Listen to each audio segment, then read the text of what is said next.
വിദൂര എക്സോപ്ലാനറ്റ് K2b18bയിൽ അന്യഗ്രഹ ജീവികളുടെ ലക്ഷണങ്ങൾ ശാസ്ത്രജ്ഞർ കണ്ടെത്തി.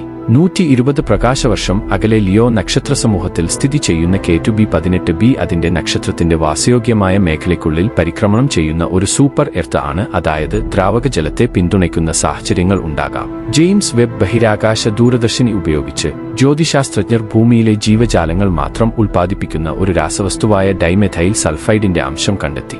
ഈ കണ്ടെത്തൽ അതിന്റെ അന്തരീക്ഷത്തിലെ ജലബാഷ്പത്തിന്റെയും മീഥേന്റെയും സാന്നിധ്യവുമായി സംയോജിപ്പിച്ച് ജൈവിക പ്രവർത്തനത്തിന്റെ സാധ്യതയെ സൂചിപ്പിക്കുന്നു.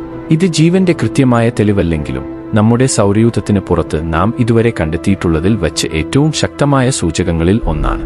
ഈ കണ്ടെത്തലുകൾ സ്ഥിരീകരിക്കുന്നതിനും അവിടെ ഏതുതരം ജീവൻ നിലനിൽക്കുമെന്ന് മനസ്സിലാക്കുന്നതിനും കൂടുതൽ ഡാറ്റ ശേഖരിക്കുന്നതിലാണ് ശാസ്ത്രജ്ഞർ ഇപ്പോൾ ശ്രദ്ധ കേന്ദ്രീകരിക്കുന്നത്. നമ്മൾ കാത്തിരുന്ന വഴിത്തിരിവായിരിക്കുമോ ഇത്? പ്രപഞ്ചത്തിന്റെ നിഗൂഢതകൾ പര്യവേക്ഷണം ചെയ്യുന്നത് തുടരുമ്പോൾ കാത്തിരിക്കുക, കാരണം നമ്മൾ ഒറ്റയ്ക്കായിരിക്കില്ല.